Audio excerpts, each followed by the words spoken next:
other teachers. Thank you so much. That's fine. Yes, that's fine. And we've got a couple of questions prepared. I want to start by asking you about your origins to some extent.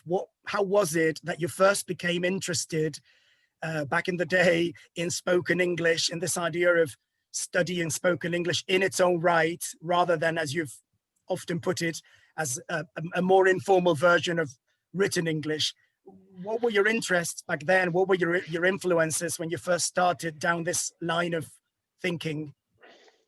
Yes, well, I started as an English teacher before I think anybody on this screen was born. And my first job was in Spain. And I was teaching what was then known as the Berlitz system of language teaching, the Escuela Berlitz. And the emphasis was, in fact, on speaking. This was one of the things that was the founding philosophy of the international group of Berlitz schools, that the goal was to speak. But the problem was that the materials which we had to use, the course which we were obliged to use, was based very much on a formal written model of English. So the result was that the students learned to speak. We had a lot of speaking practice, but what they actually said when they spoke sounded much more like a book, sounded like written English. And I realized that at that point that what we were missing in English language teaching was good materials for natural speaking. Now, I was very lucky. I later in the 1980s, I became a colleague of Professor John Sinclair at the University of Birmingham in England. And Professor Sinclair was one of the very first people to use a corpus. And at that time, his purpose, his project was to write a dictionary. And that dictionary you may be familiar with, you may have heard of it. It was called the Cobuild Dictionary, and it was the first dictionary for learners of English which was based on real corpus data. You know, they didn't invent the definitions of words. The information in the dictionary was all taken from real data. Well, that was fine. But as a member of that team, I was still a little unhappy because we were still looking at writing. We were looking at newspapers, at novels, at magazines, and we didn't have really very much spoken language. And I still wanted all the time to see if it was possible to develop natural speaking in my students. So the next step I took, I moved to the University of Nottingham, where I worked with Ronald Carter, and he and I managed to persuade a very big publisher, Cambridge University Press, to finance a project of collecting spoken language. This was in the early 1990s. And we took about 7 years to develop our project, and we recorded mostly younger people in natural conversational settings in Britain, in Ireland, and later in the United States and a little bit in Canada. And we built a corpus of spoken English, of everyday conversational spoken English. And it was a complete revelation. It changed everything for us. we realized that spoken language primarily was about interacting, how you interact with the other person, how you create and maintain a good human relationship with the other person. Whether you are talking to the other person about your family and holidays and hobbies, or whether you are in a shop or a restaurant getting service from another person, or whether you are in a class or a seminar and you're working with other students, no matter what context, the same things applied. And the language that was coming out of our data was of two kinds. Of course, people were talking, on the one hand, they were talking about their families, their jobs, their holidays, their interests. But at the same time, you could say more than half of the language was the words and phrases that we use to create and maintain a good relationship with the people we're speaking to. And this included things like spoken discourse markers. It included the way you respond when somebody tells you something. And I'm going to here relate my own personal experience of being a young English teacher in Spain, because I went to Spain because I had studied Spanish at university, the University of Cambridge, very famous university. And I studied a great deal of Spanish language and literature. Indeed, one of my favorite authors was Jorge Luis Borges.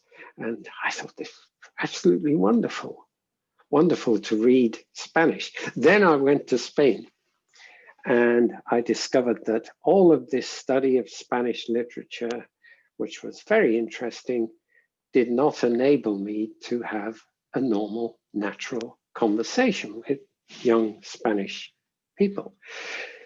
So I was trying to make friends, trying to be natural. And, you know, let's take, for example, a Spanish young person would tell me some good news. They would tell me that they had just passed their examination, or their sister had just got married, or something like that. And all I could ever say was, ah, sí, sí, oh, no, ah, sí, sí, sí. And I realized that my long education at university had not prepared me to be natural. And it took me a very, very, very, very long time listening and absorbing Spanish before I realized that I could say, ay, qué bien, no me digas, oy, hombre, and all of these things which made me sound like a person rather than sound like a book. So I was very conscious of my own personal experience in trying to have natural conversations in Spanish, and learning what I needed to transform the Spanish I had learned in an academic setting into Spanish which I could use in conversation. Was that personal experience to some extent at the back of your mind when you did your work backwards in English? All the time, yes, all the time. And then later I went to live in Sweden, and I lived in Sweden for 5 years, and I had the same issues there, that it was a question of listening. I hadn't studied Swedish at university, so in some ways I had an advantage. I wasn't prejudiced by this academic education. But a similar thing, that if you think about what do you need to perform in a second or foreign language, it is obviously you need the vocabulary to talk about yourself and your job and your interests. That's the easy part. What you also need is the ability to interact, the vocabulary of interaction, all the things which bring the discourse together, all the little chunks that enable you to be fluent and which enable you to have this kind of back and forth of conversation, enabling you to maintain the conversation so that it doesn't die, doesn't just fade out. So that was the background. Yeah, very, very illuminating story. The terms back channels and heads and tails and all the vocabulary that you've developed is now more than familiar to the teachers in front of you. They've got me to blame for that. So no, they all know, yeah, and I've got you to blame for that. So yeah. They all know what you're talking about when you take us through all these pieces of the language that sometimes get a bit neglected in materials. In fact, one of the teachers has a question for you, Karina, regarding ELT materials. Yeah. Hi. Well, it's a pleasure to have you here. And as regards my question, this is why does it take so long for us teachers to know about certain aspects of language, such as dislocation, for example? Why does it take teachers so long to learn about these things? That's your question, yeah? Or rather teachers. Karina was a bit surprised. She's actually writing the final paper for this course on heads and tails. And she's told me, well, I've been reading about language and teaching for so long, and this is the first time that I've read about these processes in speech. So her question was about why hasn't this arrived so much in teacher education programs or in ELT materials that are slow in incorporating all this? Yeah, well, that's a very good question, and I'll try to answer it from different directions. Firstly, from the point of view of materials, it took us quite a long time to persuade the publishers that that this is what people would benefit from. You see, the problem is that if you ask teachers and learners what they want or what they need, I don't think they will ever say, oh, we need information from a corpus. We need natural data. There's an interesting anecdote that Henry Ford, the inventor of the famous motor car, the Ford motor car, he said once, and this is a good example, he said, if I had asked people what they needed most, they would have said faster horses. Okay? They would not have said, I need a motor car. So, so if you transfer that to the language teaching context, we had an uphill struggle to persuade publishers that although teachers were not saying, oh yes, we all want spoken corpus materials, if the publisher is prepared to take a risk, we were convinced that they would find that teachers and learners would enjoy this kind of material. But it took 10 years from building our corpus before we could persuade our publisher, Cambridge in this case, to publish the Touchstone course, which included all of our insights and knowledge from the corpus. So on the one hand, you have publishers who are, as we say, risk averse. They are frightened of taking risks. On the other hand, you have teacher education programs, which are already full of so much stuff that if you come along and say, look, I know your teacher education program is full of stuff, but I've got even more stuff I want you to put into it, then this is another battle. You have to convince those who organize teacher education programs, universities, training bodies such as Trinity College, International House, all of these organizations that organize teacher education programs, you have to persuade them that knowledge about language is not a luxury, if you like, that it should be at the heart of things. And the reason it should be at the heart of things is that we are not very good at knowledge about our own language. In many respects, before I started to study corpora, I knew more about Spanish than I did about English. I had this, academic knowledge about Spanish and its history going back to the Siglo de Oro, the Golden Age and the medieval. So I knew more about that than I did about English. And it took me a long time to educate myself about what was in the corpus, the facts about spoken language.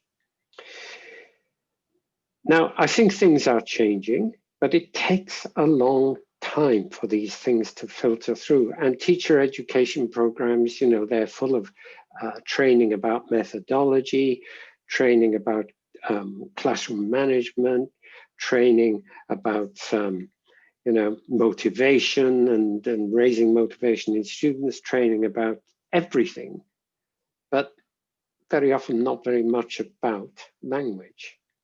And we need that. Yeah, about 10 years ago, I had the chance to ask Professor Carter, whom you've just mentioned, a similar question about why ELT materials were slow in reflecting all of these changes. And well, he gave a similar answer, and he said, well, how daunting it would be for us teachers and for those in charge of selecting materials as well to suddenly start seeing a different index in the books and different syllabus proposed, and that of course books have to sell, so publishers also need to tread carefully when it comes to accepting these innovations. But you do see that this is changing little by little. I do, yes. And we were fortunate, my co-authors and I, when we were writing the Touchstone course, that we had publishers who had a vision, who believed in the possibility of doing something new. But there's another issue to this with regard to the spoken language, and that is that we are all very good at knowing how we write, but we are not good at knowing how we speak. It's very, very difficult to be objective about how you speak. And when Ronald Carter and I began to go around the world talking about these things, very often people would say, yes, but that's bad language, that's colloquialism, that's slang, that's not good English. Let me get back to the passive voice.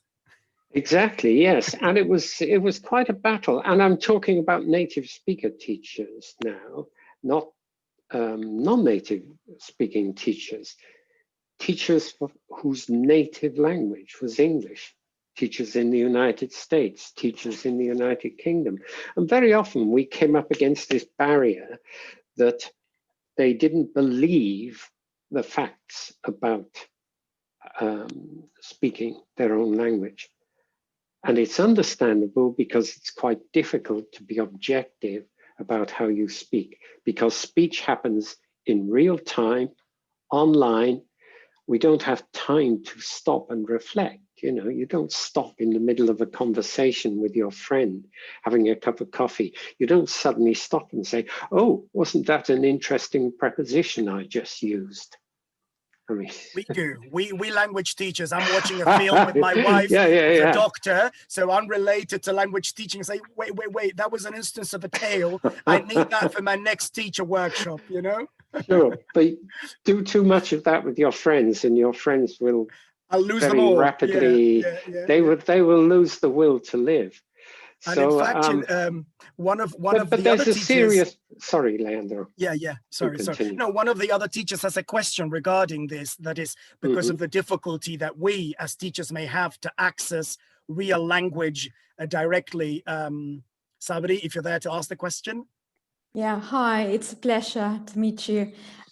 We here, teachers in Argentina, we rely on movies to teach features of spoken language. So I wanted to know, to what extent does language in movies reflect the vocabulary of interaction you mentioned before?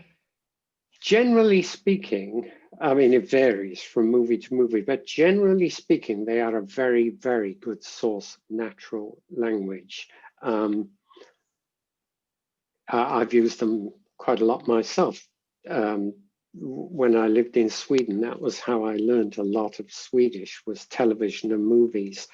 I think that they're good as listening exercises. The problem is doing productive work from them and actually being able to observe them at a level of detail that we would want to.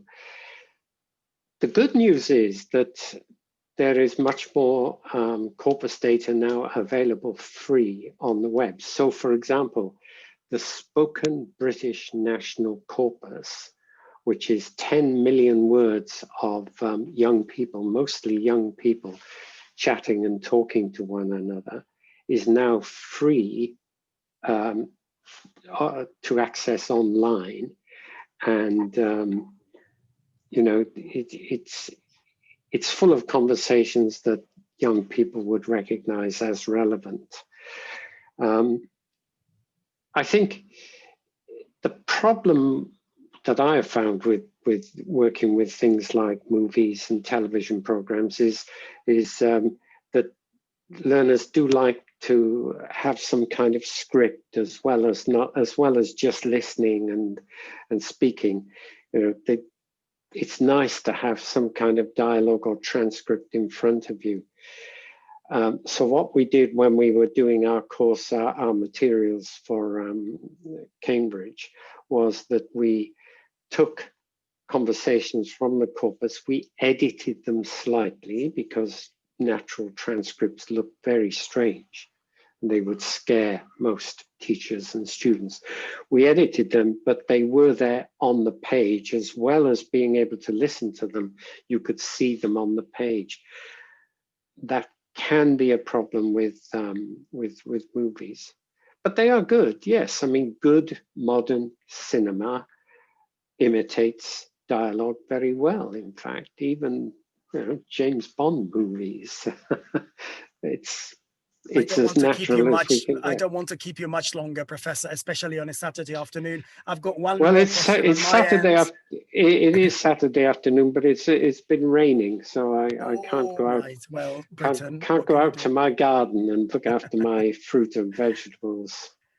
That's nice. That's nice. I've got one more question on my end, and then I'll allow another one of the teachers to ask the final question. We've mentioned Ronald Carter, somebody that you've worked very, very closely with.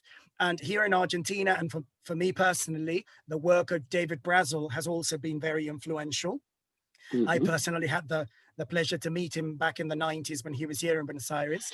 And he's been very influential in telling us that intonation can also be studied, as you know perfectly, of course, from a discourse-based perspective rather than more purely grammatical. And so I want to simply ask you, I know that you were also close colleagues, if you can share with us some story, some either personal or professional, some professional project that you had together back in the day.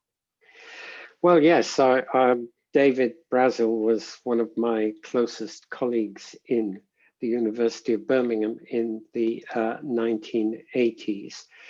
And what was particularly special about David was, of course, his system of intonation, which simplified intonation to a great extent. So you didn't need to worry about 28 ways of being angry or 16 ways of being happy. It was nothing to do with that. It was all to do with interaction. It was all to do with how you convey information to the other person. You're all familiar, I'm sure, with his system that, you know, you have choices. Am I telling you something, or am I sharing something with you? Am I am I giving you information that you already know that we share, or am I giving you information that's new? So that was really very, very useful, and it was the best system of intonation that I had seen since the work of Michael Halliday. But what came out of David Brazel's work was something far more important, but he's not remembered so much for it. And that is that the whole point about his intonation system was that it showed how spoken language was linear and was what a linguist would call emergent. And that is that you never know what's coming next. It happens in real time. It is a linear grammar. It is not the hierarchical grammar of Chomsky. You can only create a tree diagram after the event. Tree diagrams don't work in advance. And this was the most important feature. Yeah, this was the most important outcome of David Brazel's work, was what we call linear grammar, online grammar, that the grammar, as it were, unfolds as the interaction unfolds and as the intonation unfolds. So the grammatical side of David's work never got the credit that it deserved, but he did publish his book on the grammar of speaking, the grammar of speech, and it's worth revisiting if you haven't looked at that. That's actually the title, isn't it? The Grammar of Speech, I believe. Yes, yes. So it was interesting that traditionally intonation was described in terms of grammar. That was the way it went in the traditional model. David Brazel turned this upside down, on its head, and we actually then started to describe grammar in terms of intonation, the other way around, if you see what I mean. That spoken grammar came out of the intonation contours, not the other way around.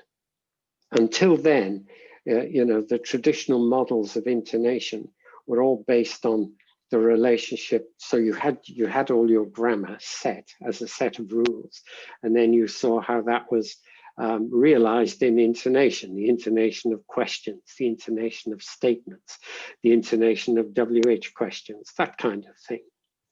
What David Brazel did was to turn this upside down, and the grammar came out of the real-time intonation and the real-time speaking. That's what I think was his greatest legacy. Also, he was the most wonderful, lovely man that I ever worked with, and he died before his time. As did Ronald Carter. Ronald Carter also passed away. I'm a survivor.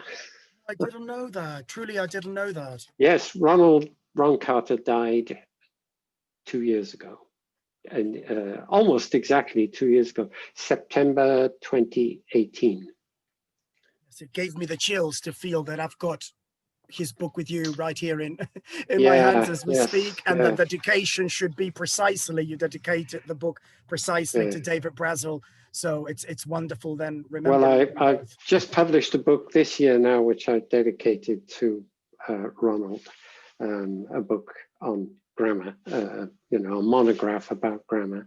And I dedicated that to Ron Carter because he was not only a wonderful intellect, he and David Brazel, they were both beautiful people who were great friends and who had a great sensitivity about language and what we do with language. And I feel I learned more from them than they ever learned from me.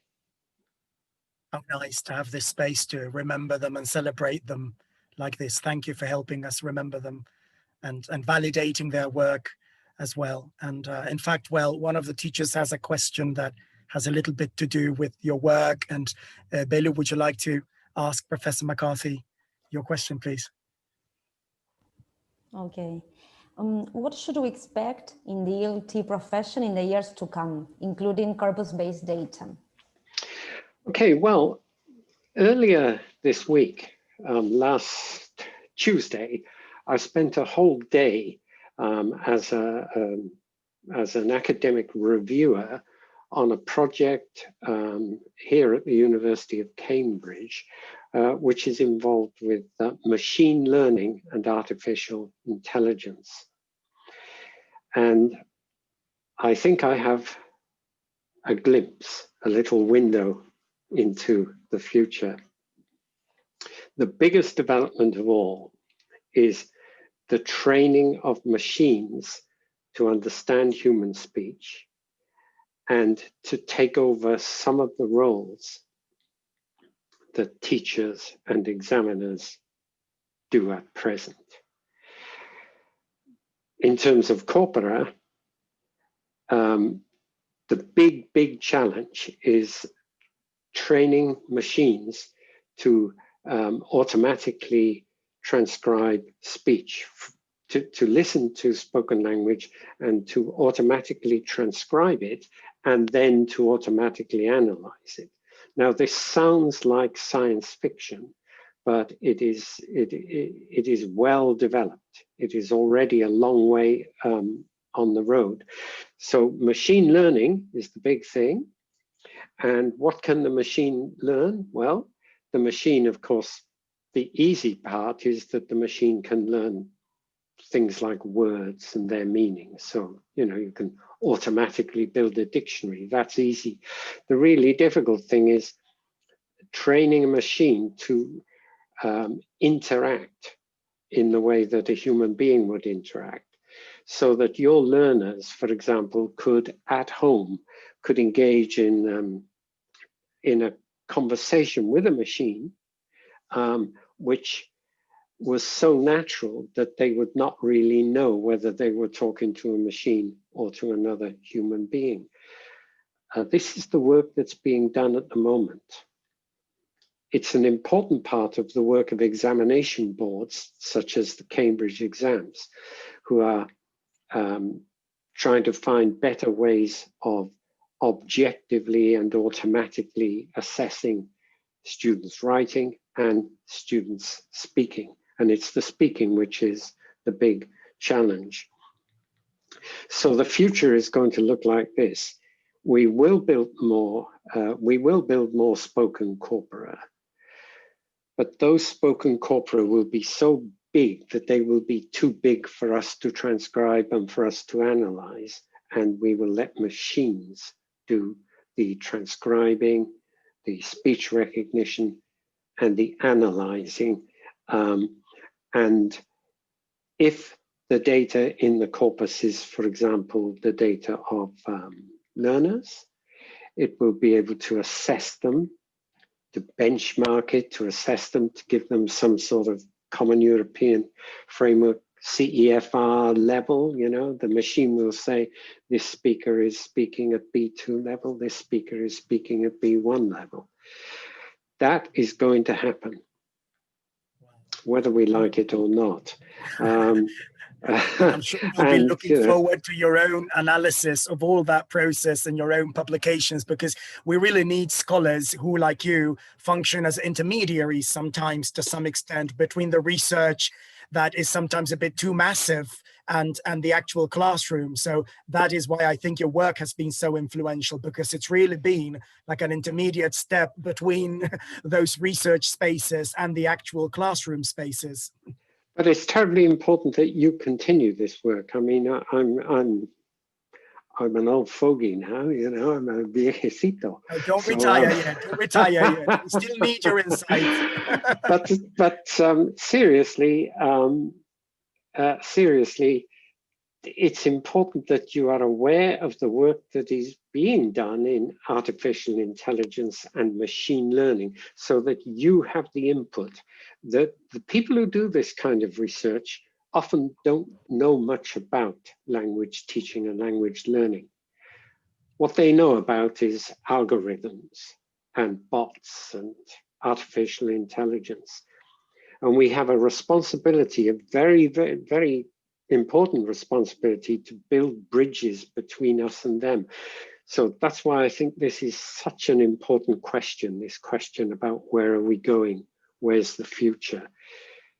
You know, the future of corpus linguistics is going to be very much a question of what we call digital humanities. That is how human beings and machines interact. Whereas all my work up till now has been how human beings and human beings interact.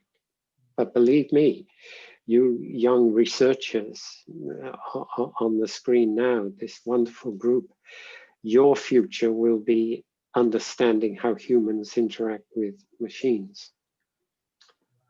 Scary. So much for the end of our course together, right, ladies, to be listening to this from Professor McCarthy himself. And what an example, now that you were talking about David Brazel and Ronald Carter also as people, how much we need this as well, to have such knowledgeable scholars such as yourself that also come across like this as such human beings, because sometimes we forget that, you know, we see you as the people, you know, the writers behind the theory books, and for you to be here on a Saturday afternoon, really, well, you are paying homage to the colleagues like David Brazel and Ronald Carter. Thank you so much, Professor, for joining us today.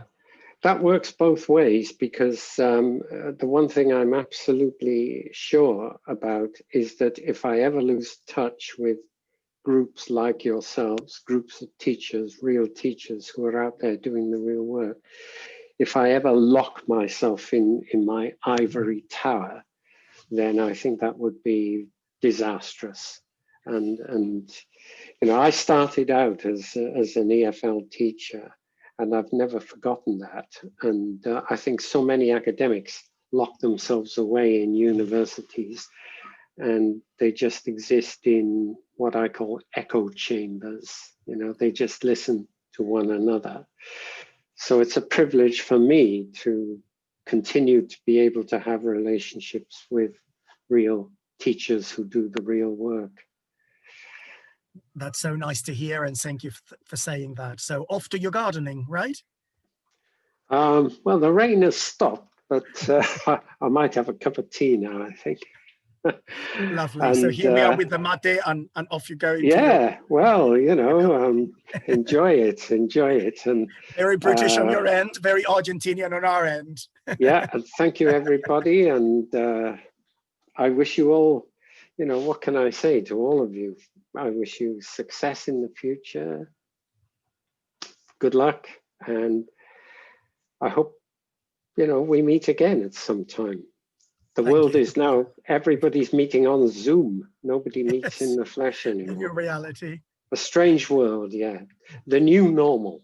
The new normal, as they call it. Yes. So, you know, Leandro, gracias por invitarme. And thank you to everybody else. And see you again sometime. Bye-bye now, everyone. Ever so much. Thank you. Bye-bye. Thank you so much. Thank you very much. Thank you. Been a pleasure.